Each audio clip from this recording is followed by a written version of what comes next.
দুনিয়ার জগতের খারাপ আমলগুলো তোমাকে বলে দিচ্ছি, তখন সেই মৃত ব্যক্তি তার দুনিয়ার জগতে খারাপ আমলগুলো বলে দিবে।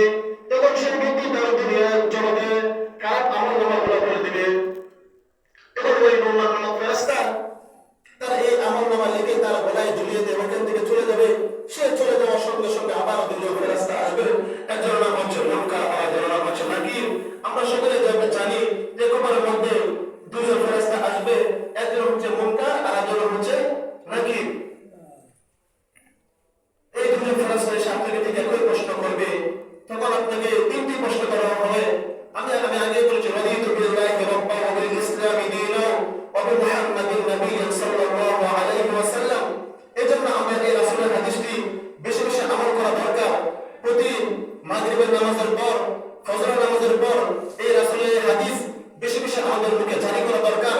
রাদিতু বিল্লাহি রাব্বান ওয়া বিল ইসলামি দীনান ওয়া বি মুহাম্মাদিন নাবিয়্যান সাল্লাল্লাহু আলাইহি ওয়াসাল্লাম। আপনি চিন্তা করেন, আপনি যদি মাগরিবের নামাজের পরে এই দোয়া করেন, আপনি যদি ফজরের নামাজের পরে এই দোয়া করেন, তাহলে আপনি সদা সর্বদাই আপনাকে যে তিনটি প্রশ্ন করা হবে সেই তিনটি প্রশ্ন আপনি সদা সর্বদাই পড়ছেন, তখন আল্লাহ হয়তোবা আপনাকে সেদিন সেই তিনটি প্রশ্ন আপনাকে মনে করিয়ে দিবেন।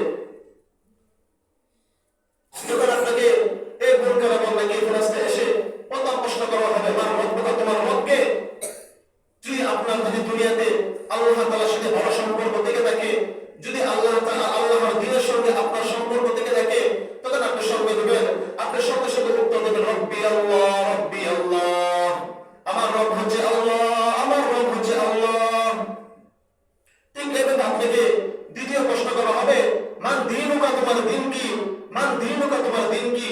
আপনার যদি দিনের সঙ্গে পরিপূর্ণ মুনাসাবাত থাকে, আপনি যদি আল্লাহ তাআলার দেওয়া বিধানগুলি ভালো করে খেয়াল করে থাকেন, ভালোভাবে আদায় করে থাকেন, তখন আপনি সঙ্গে সঙ্গে উত্তর দেবেন দীনুল ইসলাম, দীনুল ইসলাম, আমার দিন হচ্ছে ইসলাম, আমার দিন হচ্ছে ইসলাম।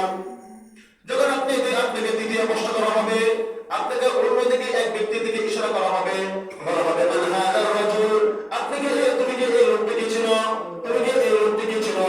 যদি তুমি পরিপূর্ণ ফরহেজগার এবং মুমিন হয়ে থাকো, তখন তুমি সঙ্গে সঙ্গে উত্তর দেবে তিনি হচ্ছেন আমার প্রিয় নবী মুহাম্মদুর রাসূলুল্লাহ সাল্লাল্লাহু আলাইহি ওয়াসাল্লাম। আপনি সঙ্গে সঙ্গে উত্তর দেবেন তিনি হলেন আমার প্রিয় নবী মুহাম্মদুর রাসূলুল্লাহ সাল্লাল্লাহু আলাইহি ওয়াসাল্লাম। তাহলে এখন তো আমাদের মনে কষ্ট লাগে, আমরা কি করে রাসূলকে চিনব? আমরা দুনিয়াতে কবরের মধ্যে যখন রাসূলের দিকে ইঙ্গিত করা হবে, কি করে আমরা রাসূলকে চিনব? আমরা তো রাসূলকে কখনো দেখি নাই, আমরা তো শুধু রাসূলের কথা শুনেছি, রাসূলকে তো আমরা কখনো দেখি নাই।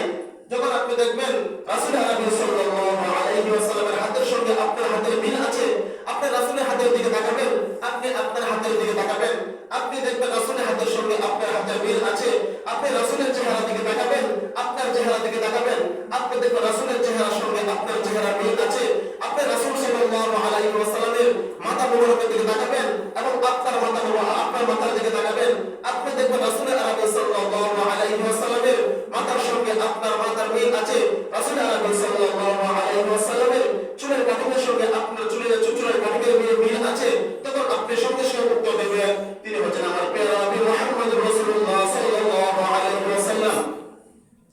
সম্মানিত হাজিরিন, ঠিক একই ভাবে এই নাফরমান ব্যক্তিকে এই তিনটি প্রশ্ন করা হবে, নাফরমান ব্যক্তিকে এই তিনটি প্রশ্ন করা হবে। যখন থেকে প্রশ্ন করা হবে, নাফরমান ব্যক্তিকে যখন প্রশ্ন করা হবে মার রব্বুকা, তোমার রবকে, সে শুধু আমতা করতে থাকবে, সে বলে লা আদরি, লা আদরি, আমি জানি না আমার রবকে, আমি জানি না আমার রবকে, আমি জানি না আমার রবকে। কারণ সে কি করে জানবে? কারণ সে যখন দুনিয়াতে ছিল তখন তার রবের সাথে তেমন কোনো সম্পর্ক ছিল না।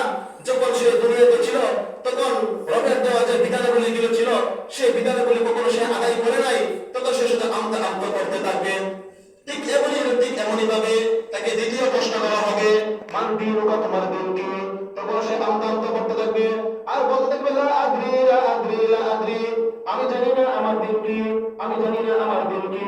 কেননা তার দিনের সঙ্গে কোনো সম্পর্ক ছিল না, কেননা তার তো রাসূলের দেওয়া যে দিন আমাদেরকে দিয়েছেন, রাসূল আমাদেরকে যে দিন দিয়েছেন সেই দিনের সঙ্গে তার কোনো সম্পর্ক ছিল না।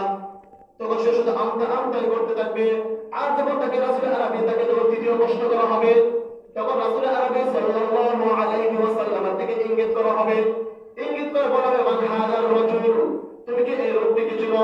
তখন সে যখন দেখবে রাসূলুল্লাহ নবী সাল্লাল্লাহু আলাইহি ওয়াসাল্লামের হাতের সঙ্গে তার হাতের কোনো মিল নাই, রাসূলুল্লাহ নবী সাল্লাল্লাহু আলাইহি ওয়াসাল্লামের চেহারার সঙ্গে তার চেহারার কোনো মিল নাই, যখন সে দেখবে রাসূলুল্লাহ নবী সাল্লাল্লাহু আলাইহি ওয়াসাল্লামের চুলের কাটিংয়ের সঙ্গে তার চুলের কাটিংয়ের কোনো মিল নাই, তখন সে বলবে না না না, আমি এই লোকটিকে চিনি না, আমি এই লোকটিকে চিনি না, কারণ আমি এই লোকটিকে কখনো দেখি নাই। যখন সে উত্তর দিবেন তখন ওই দুজন ফেরেশতা তার প্রতি ক্ষিপ্ত হয়ে যাবে, তার প্রতি রাগান্বিত হয়ে যাবে, তার প্রতি রাগান্বিত হয়ে যাবে, তার প্রতি রাগান্বিত হয়ে তাকে মারপিট শুরু করে দিবেন।